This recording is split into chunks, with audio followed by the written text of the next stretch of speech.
Hi, my name is Tyler. And my name is Shao, and welcome to the Dope Student Podcast. So, who do we have here today? My name is Byron Lee. I'm a graduate program coordinator in the Department of Mechanical Engineering and Applied Mechanics at the University of Pennsylvania. So, we have a few questions for you today. Can you share how you learned about the Mayfair program? So I learned about the Mayfair program. Actually, it's a kind of funny story that Mr. Jared and I love to tell. I used to work for an organization called the Building General Contractors Association, and I worked in marketing for them. And so I want to, maybe even 4 years ago, Mr. Jarrett slipped into our Insta DMs and was like, "Hey, I'm doing this school program. What can we do to work together?" And back then, I was a brand new. I was a brand new employee. I couldn't do much, and at the time, we just didn't have. We didn't have the resources necessary for what Mr. Jarrett was looking for. And so I said, "We apologize. We're like, sorry. This program's really cool, but we're not sure how we can work together yet." Fast forward to earlier this year, and I happened to see Mr. Jarrett and the Dope Student Podcast on LinkedIn, and I was like, wait, this is that guy. I remembered from years ago, I was like, this is that guy who has a really cool program. And by this point, I had grown a little bit more in my role, and we actually, our mission and mandate was expanding. And so we were actually looking to do work with younger students, not just university age students, but actually like high school and middle school age. And so I reached out to Mr. Jared and I was like, "Hey, I don't know if you remember me, but I would love to see what we can do together at this time." And Mr. Jared jumped on it. And so that's how I learned about Mayfair. Hold on, let me add a little bit in there. He's being nice what he said. He said, "No, we don't deal with little kids, figure it out." Then he saw us blow up, then he came back for us. So never get discouraged when they tell you no the first time. And that's a true lesson. Like sometimes it is the long game. And I will say, a program like this was really small back then, but I never forgot it. And I think that's the other thing that, that's not something. I mean, I try. That's as much credit as I can take. I remembered it, and I was like, "No, we got this. I have to revisit this." And that's sometimes what ends up happening. Someone will say no first, and then, but guess what? If you've got a cool idea, you may stick to their mind for years. And so here we are. Can you share the inspiration behind the Block Kids activity book and how it aligns with introducing children to construction careers? So the Block Kids, should I read? Okay, so the Block Kids construction in the zone, in the construction zone, children's activity book. So I worked for GBCA, and we worked closely with an organization called NAWIC, the National Association of Women in Construction, and they hold an event called Block Kids. So it's like a building block contest for kids aged 6 to 11. And Mary Gaffney, who's also the president of Gem Mechanical, she runs Block Kids. And so she approached me, having seen some of my work in marketing, asking, "Hey, I want to create kind of a children's book as a giveaway about construction." And so that's how we came up with this book. We were like, how can we get this? And one of the things that was really important for this giveaway was we wanted something that kids would work in and then somehow be like, "Hey, what am I doing? Like, what am I working on? And is that something I could do?" So if they're coloring the book, if they're doing one of the mazes, the activities, what is it that, like, what is the maze doing? Oh, I'm getting to a job site. Okay, so that becomes something that it's like, oh, construction is a thing. And so that was really the inspiration behind the book. The other piece that's really important to me is safety. And so one of the things that we made sure to put in the book are some lessons around safety. And I know that, as kids, you get exposed to a lot of different careers, and we want you to think about all the different possibilities.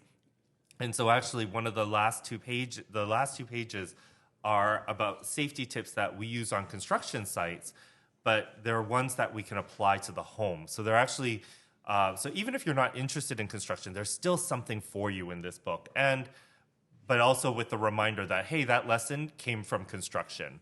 Construction workers are the ones that pay attention to safe workplaces and therefore safer homes. Having worked as a senior manager of marketing and communication for the General Building Contracts Association, how did your experience in promoting union in construction influence your understanding of Philadelphia's construction industry? So my work there was actually my introduction to the construction industry.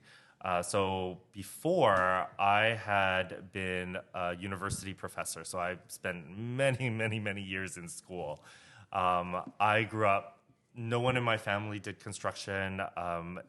I went to a school where there weren't programs like this one. And so, I really focused on book learning. I'm also, I like books. So that worked for me. I was looking for a different opportunity, and I like marketing and communications, and it's something that I have the skill set for. And so when I joined the organization, that was my first exposure. I cared about cities, and I cared about things like urban planning and stuff, but I never actually had the training. My training was all very theoretical and more about I was more like social studies and communication.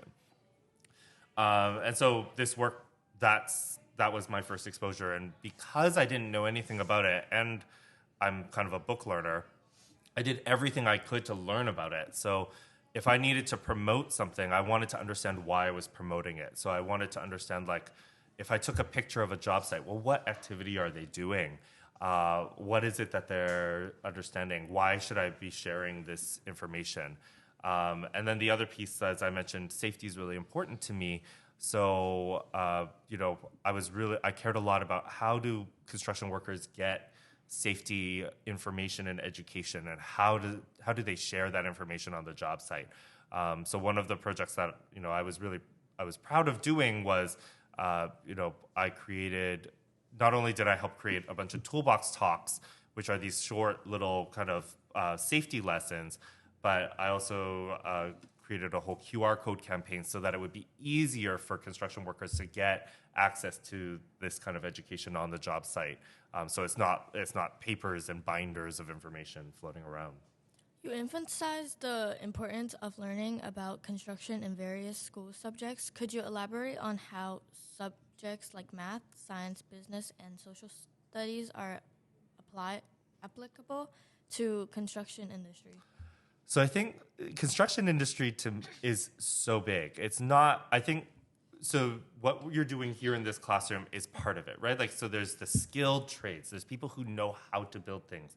But it's bigger than that. There's construction companies. So we have things like accountants. We have managers. We have, and actually construction managers are often also like accountants or estimators. They're the ones trying to figure out how much are things going to cost? How many bricks do I need to order? Things like that. So there's so many different pieces. So that's like business. For math and science, everything you do in here, everything from knowing how to wire an electric box, that's physics. I don't care what anybody says, like understanding how electricity works, that's physics. Measure twice, cut once, that's math. Because you need to know how the numbers work. I'm sure you may have had a project where you didn't measure correctly the first time, and it's like, ooh, that's screwed up. So that's a skill that I think we need to think about. I came at it from communication and social studies. It's like understanding, well, why are these things, how do we share the story about construction? How do we promote our different businesses? So, if I worked for a business, I'd be trying to get work from someone. So how do I tell, a potential client that my company's the best one? So these are all these different kind of career paths that don't sound like construction, but you could work in the construction industry. And so I think that's kind of something to keep in mind. So, but here you're getting that base, like you know why this is important. And then if you choose to go into a different career, guess what? The construction industry still might need someone like you. So I think that's why it's important to kind of learn a whole bunch of different things. to get there. The last thing I'll say is also, you may start working in the trades, but you may end up owning your own business. Maybe you're like really good at carpentry and you're going to do that. Maybe you're really good at, designing HVAC systems. And so you're going to become a mechanical contractor. And you want the skills to be able to go from something where you started, but something possibly really different. So, in fact, a lot of Philadelphia companies, that's how they got their starts. Their business owners were once people who worked in the trades, and people trusted them to do the jobs, and so they built businesses around it. And I think that's something that we should always think about when we tell children about how careers can grow. In your office work, you mentioned the importance of respecting everyone, regardless of their position. Can you share more about the significance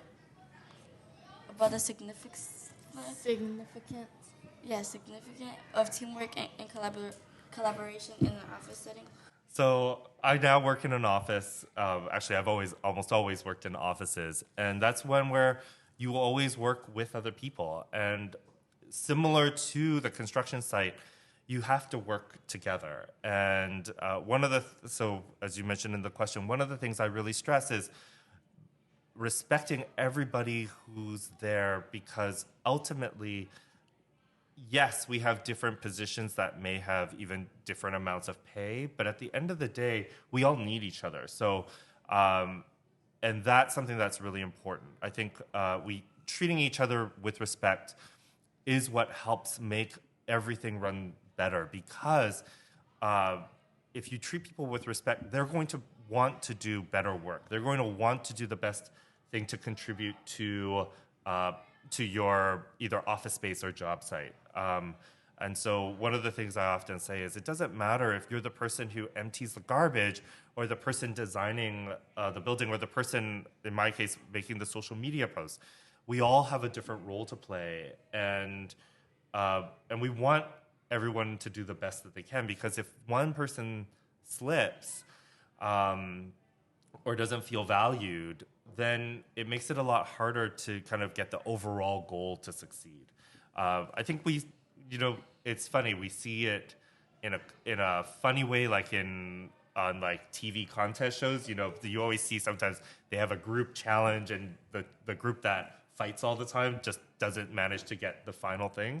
I think that's what it's like in an office or on a job site. It's about, it doesn't matter what the role is, but everybody needs to acknowledge and respect the person doing that. And so that's something that I really strongly believe in and advocate for. How do you believe exposure to real-world experiences can benefit students in their education and career choices, especially in fields like academic, administration, and office work? So I think that the exposure to real-world experience helps everybody understand why the work is important. So sometimes working in an office, you don't see the final project. And also it's about understanding what the possibilities are. So right now I'm in higher education. I work at a university. And it's important that I have more than just the office experience when I'm talking to students, because they're not looking to take my job. I work in an engineering department. They're not trying to become a coordinator. They're trying to become an engineer. So it's nice for me to be able to talk to them and be like, these are some of the possibilities you have outside. I will say also, connecting it back to construction. So when I was doing marketing in construction, seeing the real life construction work helped me do my job better. Being able to see a job site. So I would go on job site tours, and then I'd be like, okay, this is how I can better describe this. I think that's really important. I knew when we would do our job site tours, I remember some of the people who really loved the tours were people who worked in insurance. And some of them, they're doing all the stuff around the numbers of building, but they had never been to a job site. And so being able to go to the job site, they were like, oh, this is why what I do is important. And so that's why I think the real life experience matters, because it's like you get that connection to what you're doing. So. Okay, Thank you for letting us interview you. Thanks for having me.